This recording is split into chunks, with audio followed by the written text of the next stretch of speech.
Okay. So a big welcome back to everyone for our second in this interview series with our book club authors.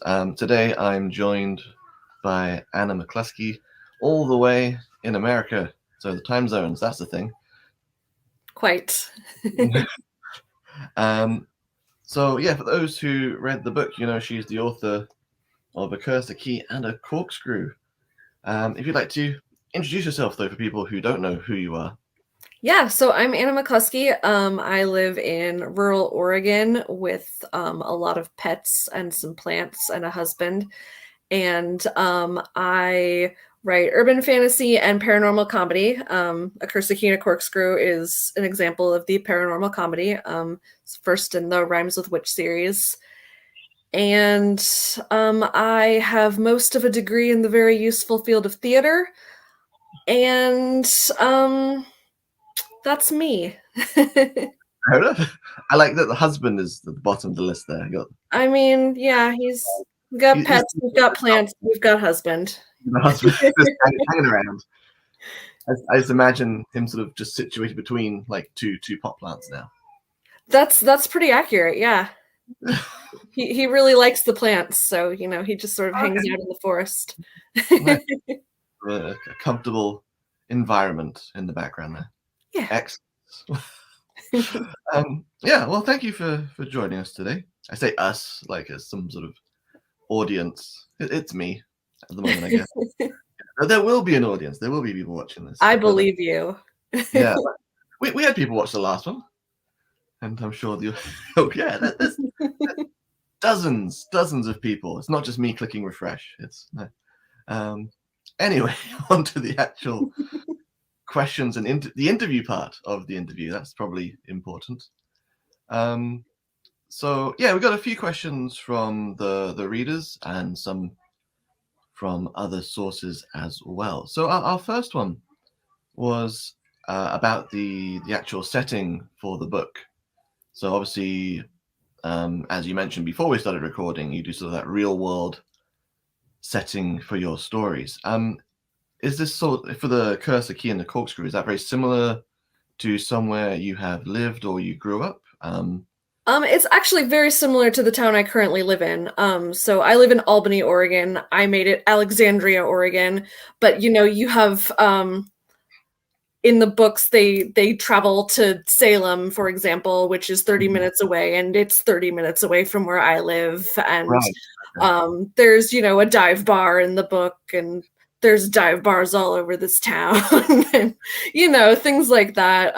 In the second book, they travel to Idaho, and I basically, in order to get the road trip right, I map quested from Albany to another town in Idaho that I was basing that off of. And so yeah, it's a fictionalized version of the town that I currently live in. Okay. And I've lived here for about 4 years. Oh, nice. So sort of familiar territory to write in, and yeah, nice. Why did you choose this town and not say like somewhere you lived before?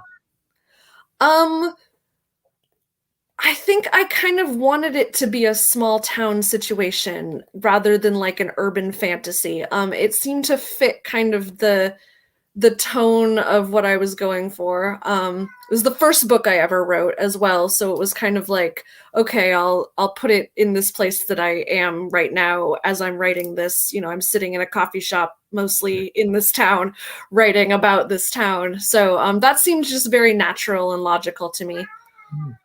Yeah, it definitely makes a lot of sense. And then this kind of follows in quite closely to that, which was then from the place of the characters.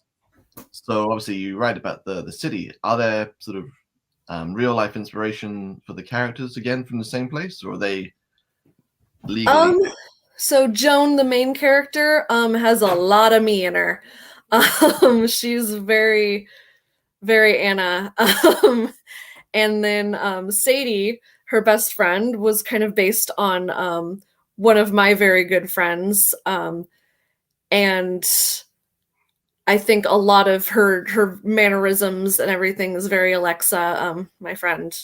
Hopefully she won't watch this and be angry, but she's a great character, so I feel okay about outing her. And other than that, I think most of the characters were just kind of from the ether.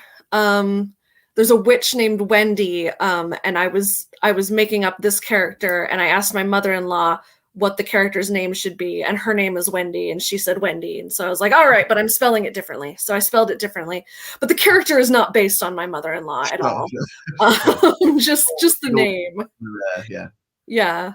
Coincidental name inspiration only. Exactly. So you're not one of those authors who sort of lurks in coffee shops and waits for characters to walk in. I don't. I get names from Facebook groups. If I just need a name, I go to Facebook and I just pick a random group, or I pick like the group feed and I just scroll through. And I do it that way because I don't know those people, because they're in groups and not on my feed. And it's not like, I feel like if I try to do it from like a name website, then I always end up with a lot of A, B, and C because I'm too lazy to scroll. And so I'll do it with the Facebook groups because it's more randomized. And so I'll pick a first name, and then if I need it, I'll pick a last name from a different person so that I don't end up with, one person who has the same, is a real person, Sure. A little bit more distance there. Yeah. That makes sense. Yeah, I hadn't thought about trying to use Facebook to make character names before. That's an interesting approach. It's just like it's always open in the background because I always have like 8 different chats open, so it's easy to just click over. Yeah, no, for sure. It's just the all-present Facebook. Right. Sponsorship for this later on, that works, right? Post-emptive. Yeah, no, that's not. It's a word now. It's a word now. Yes, that I didn't quite finish. It's a half-finished word. So that could be. Like it. English is a growing language. It is. For next time, I'll have it nailed by next time, and we can work in that sort of form of sponsorship. So, again, sort of continuing with the character themed.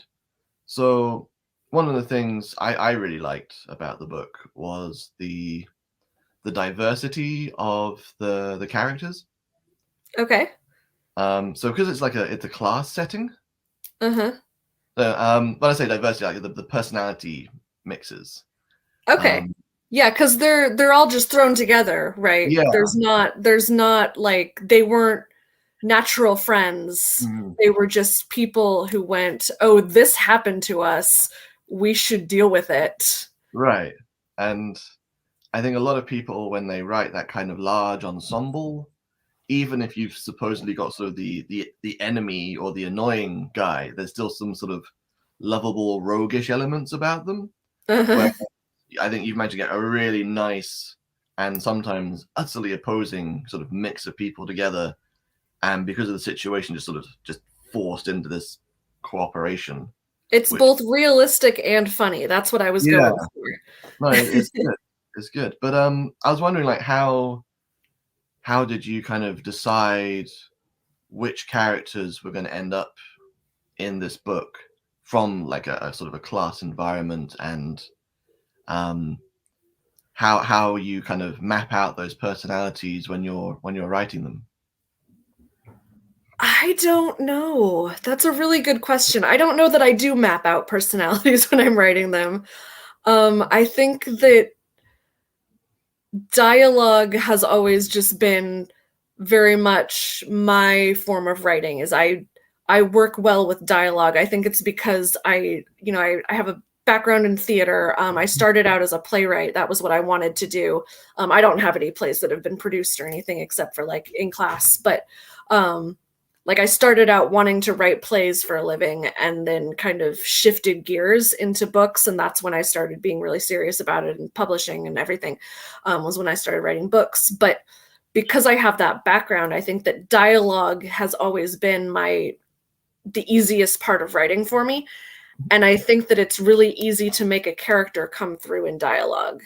So I tend to think in dialogue, I tend to write in dialogue, and I think that that's how I get those various characters to be distinct, if that makes sense. Sure. Yeah. Like you kind of follow through the way they would talk, and then it sort of naturally just brings out those. Exactly, yeah. And then for actually like choosing sort of out of the ensemble of characters within the class, was that anything sort of drawn from people you went to school with, or? No. No, because I mean, I went to several different schools, as a kid, and they were all Catholic schools. And this was set more in I mean, I guess I never said it was a public school, but it was, a small town, and I went to an all-girls high school. And so I think that having these characters based on people I went to school with doesn't necessarily make sense, as it were. You're stumping me here. I don't know where these characters came from. They just appeared. Like, I mean, there's like a default answer, like they were sent to me in a dream. Sure, yeah, but they weren't. I mean, that sounds great. Yeah. But no, I don't know. I think a list of like non-specific replies when you don't know what to say to someone. It's like, he came to me in the dream, or it was foretold. Just yes, there you go. It was foretold. Yeah, Definitely. sounds cool. Uh-huh. Like, I know what's going on. It was foretold. And then just stare ominously off into the distance, and then we can carry on. There we go. Perfect. You were saying. Yes. So again, I'm sorry if this, because again it's a planning question. I'm sorry that stumps things again. But for the actual the storyline, did you? So that's a funny story. Yeah. Okay. How I came up with the storyline. It was from a writing prompt from a Tumblr account called Writing Prompts That Don't Suck. And I sat down that day and looked for a prompt to write a piece of flash fiction. And now there are 3 books. And I'm planning to write more books at some point in the future in this series, although the next character arc will follow Veronica and her partner Finn rather than Joan and Brandon. But yeah, so it was supposed to be like 500 words. So basically the classroom scene and then finish. No, so it was the very first scene of the book is her finding the key. And the prompt was a skeleton key. It was something about a skeleton key in a bowl. And so I wrote about her, passing by this antique store and seeing this key and it calling out to her, and she goes in and gets it. And I wrote that, and that was supposed to be it. And then I was like, yeah, but why did it call to her? And then I was like, wouldn't it be funny if it was cursed? And then I was like, no, she's cursed. And I was like, but who cursed her? And then, I just remembered there is another character who is based on somebody I know. And it is my first grade teacher who I hated. And so I was like, that bitch, Mrs. Olsen, did it. And the rest is history. So am I misremembering, or did you keep her name in there as well? I did. I know I shouldn't have, but I did. It's a common name. It's fine. It could be any one of first grade Mrs. Olsen teachers. And it's America. It's a big place. It is. Yeah. Yeah. And it wasn't in Oregon, and she'll never know. Yeah, it's fine. She's probably dead by now. It's fine. That's a strong backup there. Like, yeah, it's probably okay because they're dead. It's fine. It's fine. It's what I also had strong feelings about my earlier teachers, so I can very much empathize with that. I was not a fan of school for various reasons, but yeah, teachers are important. It doesn't help when they're yelling. And most of my teachers were not Mrs. Olsen's. She wanted me to do homework, and I didn't want to do homework. How And dare she you. was like trying to teach me how to read, and I was like, I already know how to read. Yeah. So I like threw my homework away in the garbage, and she found it, and then she was like, "What's up with this?" And I was like, "What?" And that's why I don't like my first grade teacher. It was very, very visceral reaction, nothing logical at all. And But now she's in the book. yes. Oh, so sort of famous. Yeah, It pays to be a terrible person because maybe clearly. you'll be a villain in a book. Yeah. A lesson for us all. Yes, be more terrible. Maybe. I don't know. I need some sort of disclaimer. This does not constitute legal advice for anywhere. No matter where you are in the world, this is not legal advice. Do not be more terrible unless you want to, but that's not my actual advice. Right.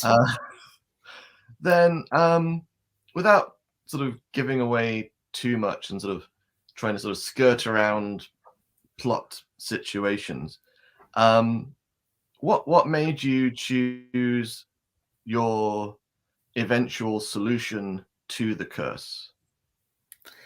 I mean, it's Oregon, right? So I'm it's just afraid, as a non-American, that okay. means very Yeah. little to me. Well, yeah, and I'm also trying not to give Okay. anything away For because those I who mean, know, although my mother told me that she figured it out before oh, before the end, and she told me this in front of like a bunch of my cousins. I was like, that's yeah. rude. But um so Yeah. anyway, so but I didn't have it planned out that way to begin with. I can't remember how I had it planned to end, but I remember it wasn't where I ended up. And then the character of Ed came in, and I was like, okay, so he's this like stoner guy, and he, listens to stoner music and whatever, and he's like kind of a wacky dude. And then like he had a bunch of friends come in who were kind of similar. And then I was like, what if like these people, for whatever reason, just like somebody has to be like not connected to the curse so that like we can move the plot ahead. And that's kind of where I Sure. went in a certain direction that I'm not going to say, so that if somebody hasn't read the book, they won't Yeah. take that in that direction. Yes, the weird ambiguity. It does answer, for those who are wondering, it does answer the question. I can confirm. Okay, Without, good. we're okay. It's not like those sort of middle distance staring moments. It came to me in a dream. No, so it's a good answer. Okay. And as I say, if people are more familiar with Oregon, then I assume that means that makes more sense as well. It does, yeah. It's one of those places. Yeah.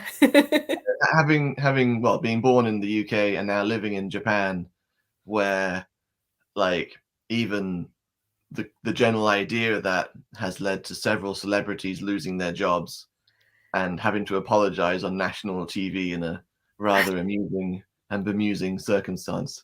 That is so strange to me. Yeah, worlds where yeah, like some very, very famous people Yeah. just last year were sort of arrested and in prison and then lost their jobs and publicly apologizing. And yeah, it's the whole thing. It did affect a little bit of my storyline with the character of Derek, who, of course, was living in the UK and then came back to deal with the curse situation. And, he was going to go back to the UK. And I was like, wait, can he do that there? And so I did a bunch of research and I was like, damn, they are strict. Yeah. I mean, it doesn't stop a lot of people, but yeah, it's strict. So weird to me. Yeah.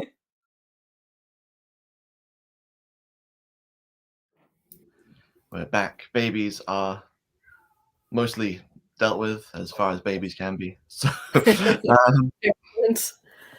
yes. So I've got a few more questions. There is still not just like welcome back and then okay, thank you for that. See you later. No. So obviously with this one, I don't know in the rest of the series if it sort of continues on a similar theme, but you've kind of got an interesting blend of scientifically researching the supernatural to try and Yeah. what's going on. How did you approach those two very different areas when you were writing this? What sort of research did you have to do? Um, well, I guess I did a little bit of research on kind of like what information they would find, because of course I needed them to not really find the actual thing, because the actual thing is being cloaked in, layers of I can't say the word. That's the one. It just went straight out of my mind. In layers of that by the actual, real witches, and then they kind of stumble upon actual witchcraft by accident. And I needed them to have been working on this for 30 years. And so I figured, I would find what they would find, and that would be the starting point for them. And then, I had them kind of being in curse-related fields of work, was, I think, the phrase that I use. Yeah. And so I'm at my writers group and I'm telling, the other writers that I'm putting my characters in curse-related fields of work, and they're like, "What the fuck is that?" I'm like, physics and stuff. And they're like, "Oh, okay, I can see that." And then one of them was like, "But what does a physicist actually like do for a living?" And I was like, "That is an excellent question." So I looked that up, and it turns out that meteorology is a great way to go. So that's why Joan is a meteorologist. And the rest of them kind of fell in line there. And I was like, we could have a healer, and we can have, a neuroscientist who's studying why their senses went away. And, then you have Beth, who's like, her field of work doesn't enter into it, but she's very religious, and so she kind of went the other direction of like, trying to find answers of this curse in that direction. And so I just wanted, like you said before, a real like cross section of different people who all kind of put their own spin on it. Sure. And I think that's where the science versus reality comes from. Yeah, I think it was like a really solid approach to, as far as we know, impossible situations. Right. Hopefully impossible. Yeah, hopefully. So yeah, it was just really interesting the way it kind of it went away from what I was expecting it to be, when it's sort of like talking about early on Joan sort of trying to research into the curse. I was expecting her to sort of go home and the laboratory to be sort of like this massive pentagram covered space or something like that. But it's an actual laboratory with machines for monitoring things. That was really interesting. Very nice sort of spin on that whole situation. Cool. And then obviously you got the yoga side of things as well. Are you a fan of yoga? Is that? I am a fan of yoga. I'm also an energy worker. I went to massage school in my 20s, and I'm a Reiki master, and I do pranic healing, which is another form of energy work. And so I didn't want to like make it all about that, which could have been very easy for me. But I wanted to incorporate a little bit of that, because I was like, some of these people I went to massage school with would totally be like gung-ho about researching curses and things like that. And so I was like, Veronica is kind of almost an amalgam of the people I went to massage school with. So I guess when you asked if they're people I went to school with, but it's different school. It's fine. So, so that kind of, and then I wanted her to be kind of almost like a polar opposite of Joan too. So she's got the very peppy sort of, the world is a happy place sort of energy, and Joan is just kind of like, which again is based on me. Okay. You said it, not me.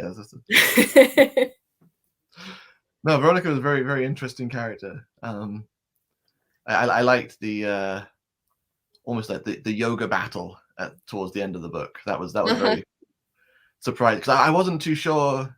Again, like early on, you mentioned about how they're like questioning, well, magic is real, but are ghosts real? And then I wasn't sure where you were going to go with the yoga side of things, if you were then going to take that into its spiritual roots as well, or if it was going to be more of the modern, oh, it's a health thing. So it's quite nice to see that have an actual almost like branch of magic on its own within the setting, which is pretty... And no spoilers, but there is like a big twist about Veronica that comes in book 3, and then eventually when I continue the series, Veronica is going to be the main character instead of Joan. Nice. Since it's urban fantasy, I'm going to guess now that the big twist is she's a werewolf. I would never tell. but the werewolf, right? No. I mean, that's the go-to for urban fantasy, right? From now on in my life, that is my go-to. Is just stare off into space. Hey, it works. It's a solid author power move. No one can question, like, it's not. Is she ignoring me? Is she like deep in thought? Is this part of the creative process? No one can. Nobody judge. can know. They'll just have to back away and pretend it never happened.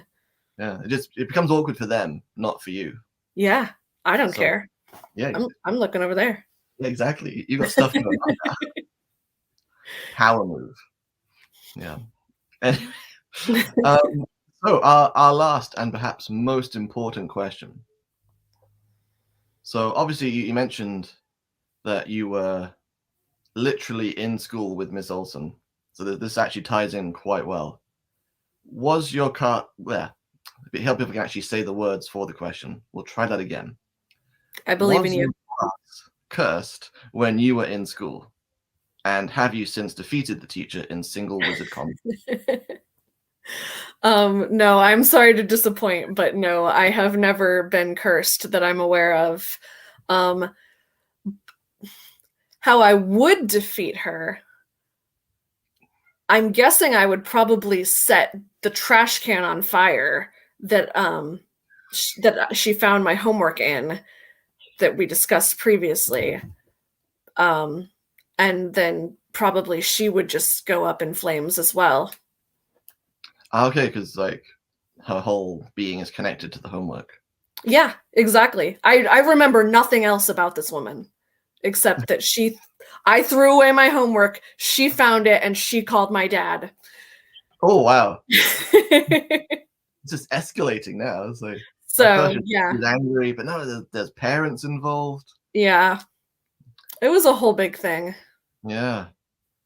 So now I'm just imagining that she's actually a necromancer, and that the homework's like a phylactery where she just keeps it all.